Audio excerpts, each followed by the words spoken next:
der Orangenbaum, Abendmeditation und ein altes Märchen aus Frankreich.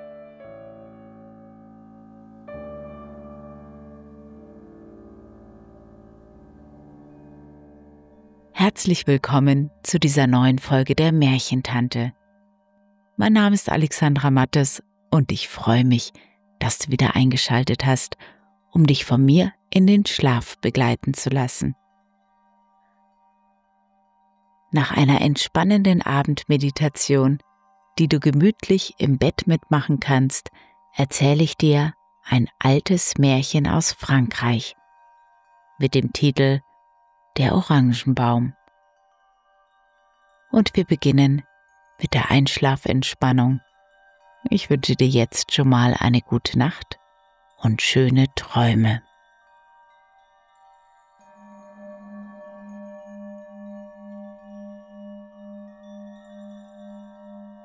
Nimm einen tiefen Atemzug ein,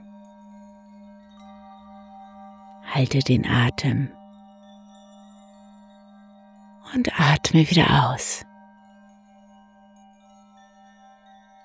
Und noch einmal atme tief ein,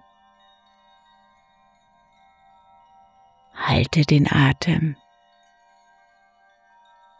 und lass los. Beim nächsten Einatmen recke und strecke dich. Vielleicht überkommt dich auch ein Gähnen oder ein angenehmer, befreiender Seufzer.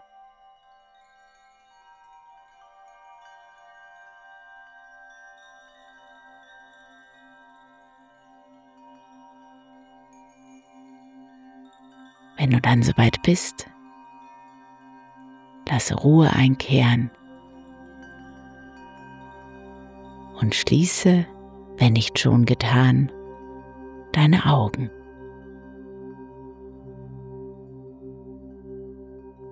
Komm an. Jetzt und hier am Ende dieses heutigen Abends in deinem Bett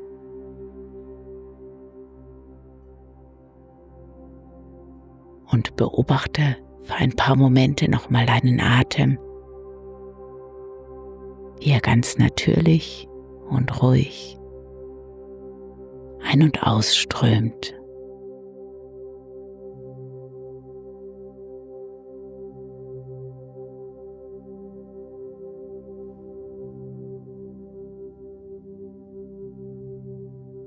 Spüre dich, deinen Körper, deinen Atem.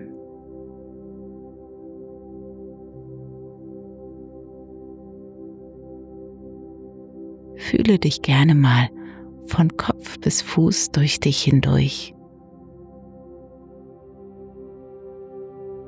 und nimm wahr, was gerade ist.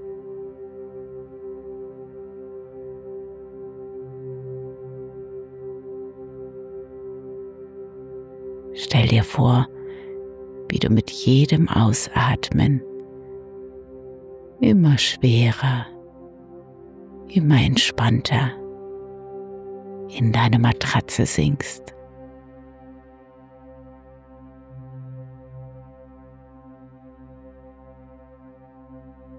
Lass los. Alle noch vorhandene Anspannung, alle Gedanken. Lass los.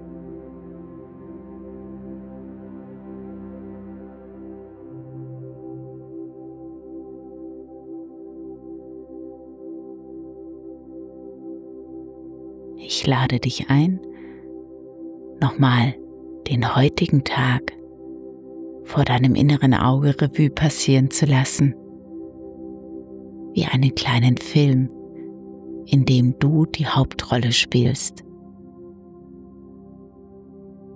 Was ist heute so passiert?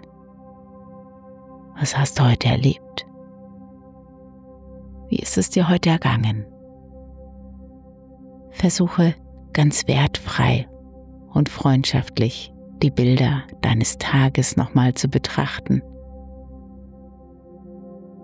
Ab jetzt 1 Minute für deine Bilder des heutigen Tages.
Nun sammel mindestens 3 Dinge zusammen, für die du heute besonders dankbar bist. Das können Kleinigkeiten sein. Ein Moment in der Natur, eine schöne Begegnung, ein gutes Essen. Wofür bist du heute besonders dankbar?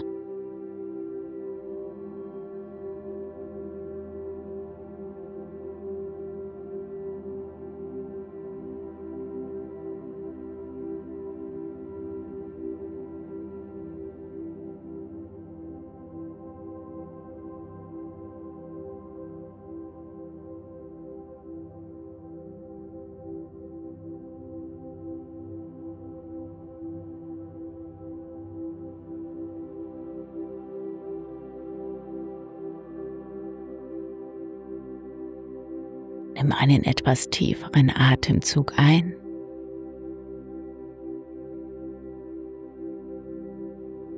und lass mit dem Ausatmen los.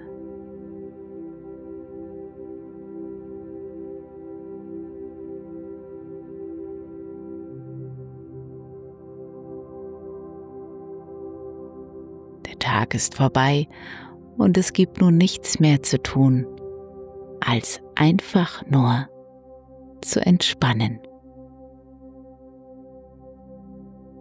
Und das darf sich gut anfühlen.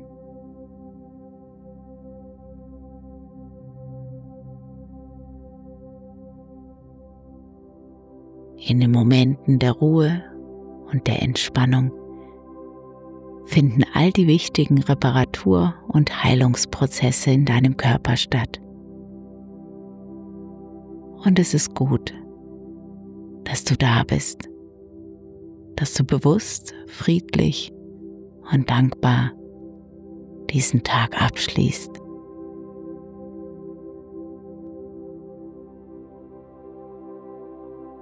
Dein Körper darf immer schwerer, immer gemütlicher in die Matratze sinken, während dein Geist ganz leicht, ganz frei in Gedanken gen Himmel steigen darf.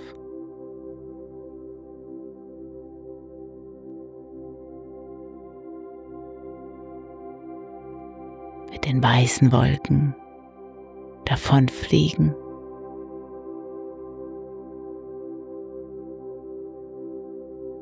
Du wirst getragen, bist behütet und beschützt.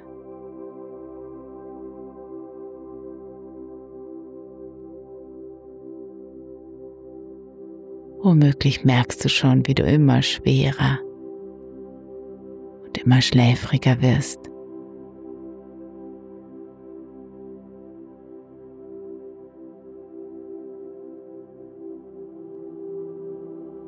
Du darfst jederzeit einfach einschlafen.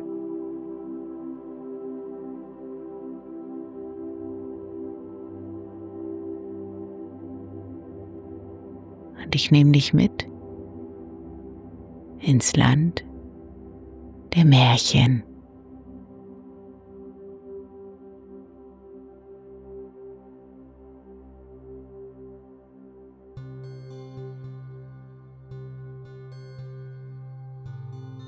Es war einmal eine Prinzessin namens Amata. Ihre Augen funkelten wie Sonnenstrahlen, die sich auf dem Meer spiegeln. Und ihr Lachen klang so fröhlich wie das Zwitschern der Morgenvögel.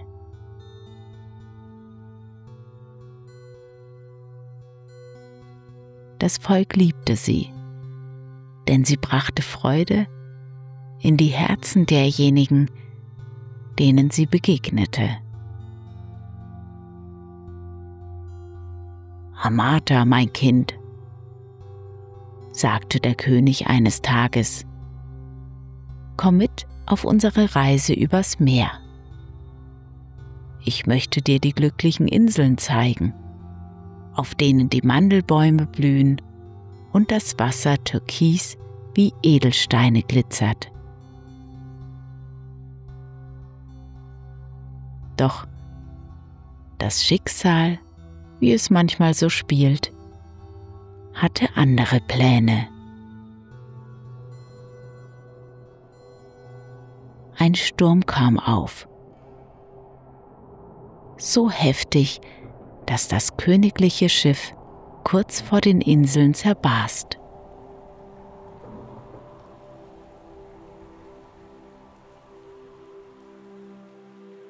Der König und die Königin wurden gerettet. Doch Amata wurde von den Wellen fortgetragen.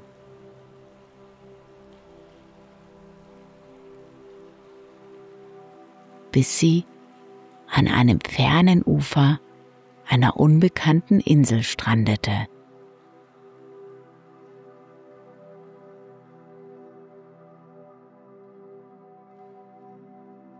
Auf dieser Insel lebten Riesen mit krummen Nasen und langem Zauselhaar. Die Frau des Anführers hieß Tavorna. Sie war groß wie ein Kleiderschrank und trug stets einen Korb am Gürtel. Am Strand entdeckte sie die erschöpfte Amata. »Oh, welch zartes Wesen bist du denn?« rief sie überrascht. »Du bist hübsch wie ein Pfauenfederkleid. Dich fressen wir nicht. Nein, nein, ich ziehe dich groß für meinen Sohn Lunz. Eine feine Braut wird aus dir.«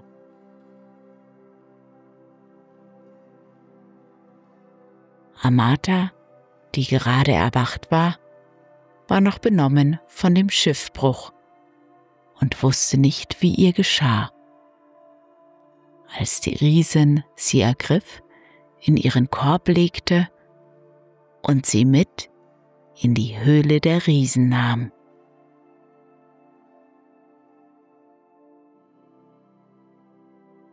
Damit sie gesund und schön blieb, durfte Amata jeden Tag hinaus zum Strand und im Meer baden. Und so erholte sie sich.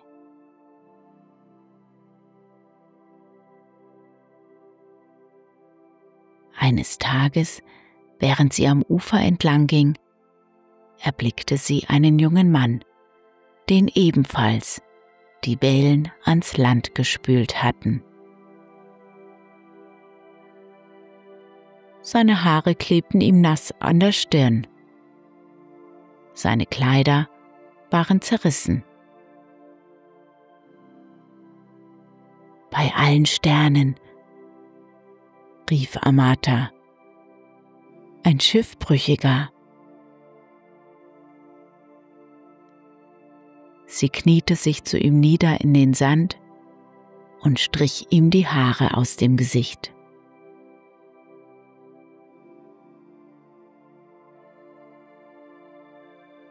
Da öffnete er die Augen und flüsterte: »Wie heißt du, du Lichtgestalt?« »Amata«, erwiderte sie. »Und du?« »Mein Name ist Amatus. Ich war auf dem Weg zu den glücklichen Inseln.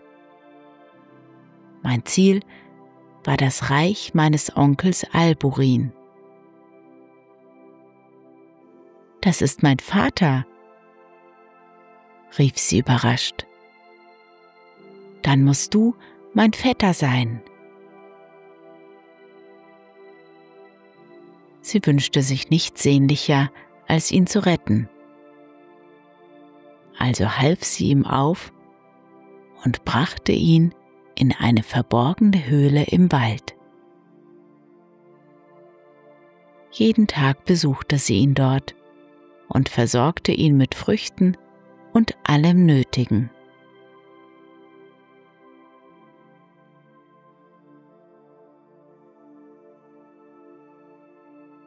Drei Tage vor ihrer geplanten Hochzeit mit dem Riesensohn Lunds trat sie sich einen Dorn in den Fuß und blieb aus. Amatus sorgte sich um sie und sagte entschlossen zu sich selbst: »Ich muss sie suchen.« Er verließ die Höhle und schlich sich zur Behausung der Riesen.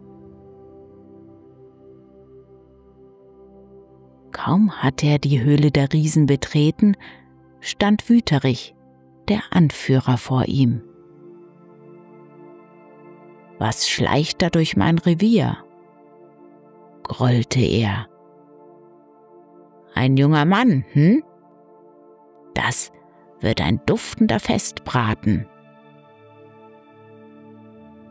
Er griff den Jungen im Nacken und schliff ihn fort.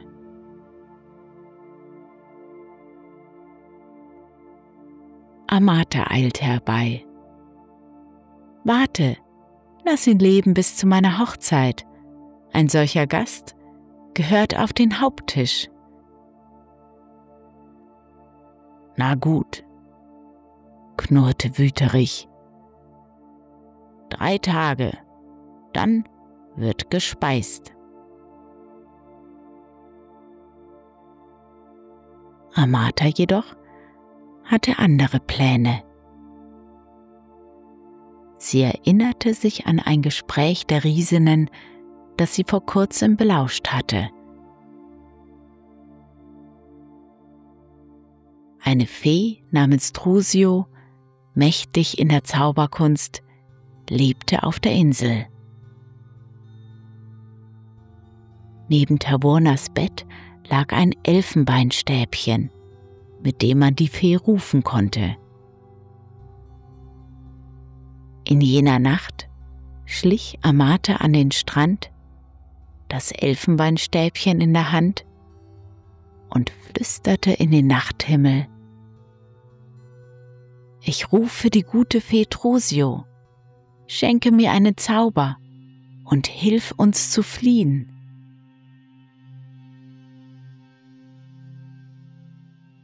Da hörte sie Hufschläge hinter sich. Ein Pferd kam auf sie zu.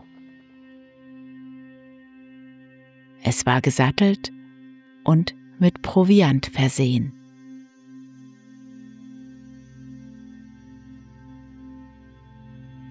Amata schwang sich in den Sattel und ein goldener Schlüssel fiel ihr direkt in die Hände.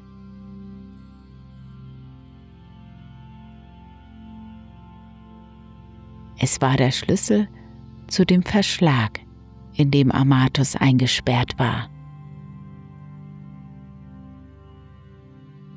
Sie befreite ihn und gemeinsam ritten sie in die Nacht.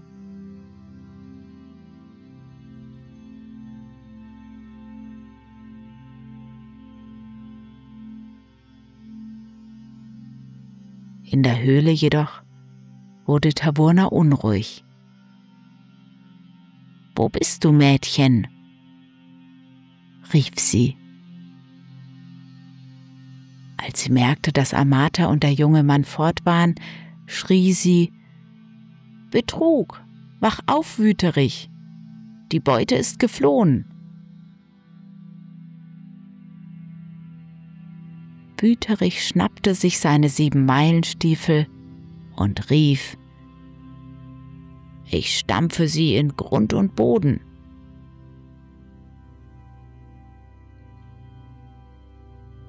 Amata erblickte ihn zuerst. »Da kommt der Riese mit Wut und Groll im Blick.«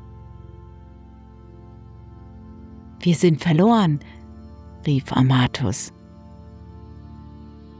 »Keine Sorge«, flüsterte Amata, griff nach dem Elfenbeinstäbchen und rief erneut die Fee Trusio.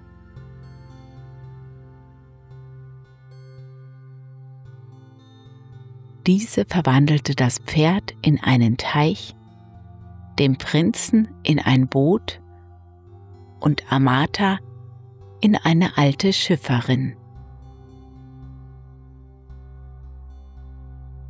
Kaum war der Zauber gesprochen, stampfte Wüterich heran.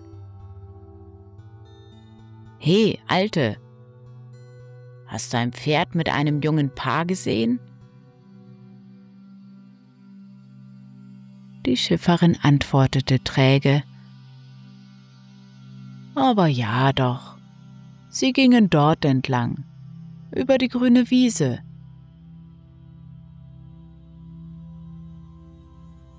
Wüterich stampfte davon. Die Flüchtenden nahmen wieder ihre wahre Gestalt an und ritten weiter.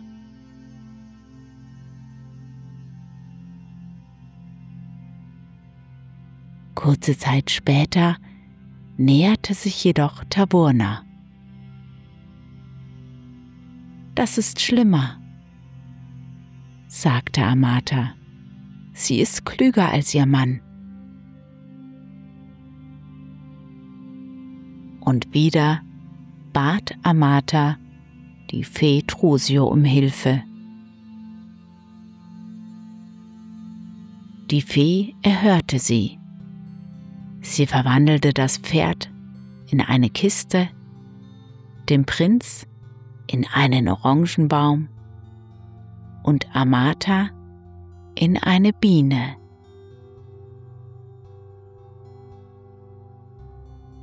Als Tavorna den prächtigen Orangenbaum sah, pflückte sie gierig die saftigen Früchte und legte sie in die Holzkiste. Doch die Biene stach sie so oft, dass die Riesin aufheulte. »Hilfe! Diese verrückte Biene sticht wie der Teufel!« Und Tavorna floh geschwächt nach Hause. Durch das wilde Stechen jedoch war das Elfenbeinstäbchen verloren gegangen. So blieben Amata, Amatus und das Pferd verzaubert.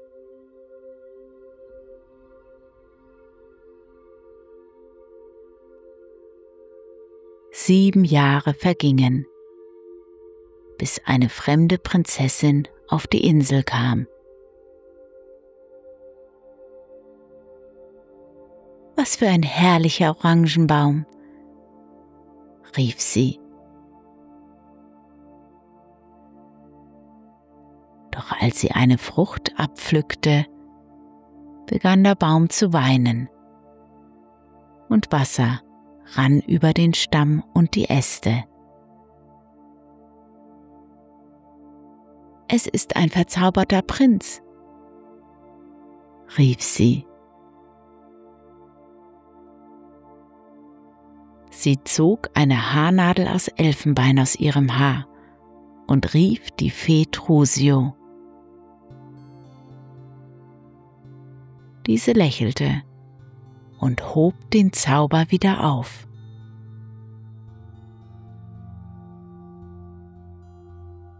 Amatus und Amata standen einander gegenüber und waren wieder ganz sie selbst.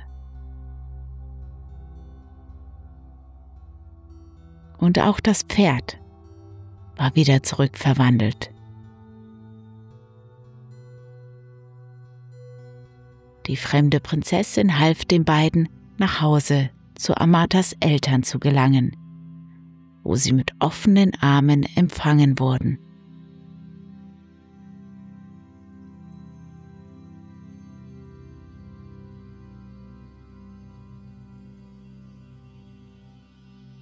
Und sie lebten glücklich und in Frieden.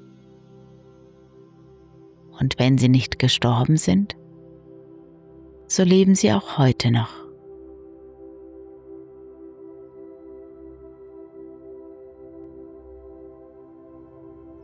Und wenn du je unter einem Orangenbaum stehst und eine Biene summt besonders sanft an deinem Ohr, so horch genau hin. Vielleicht flüstert sie dir ein altes Märchen zu, das nie ganz zu Ende geht.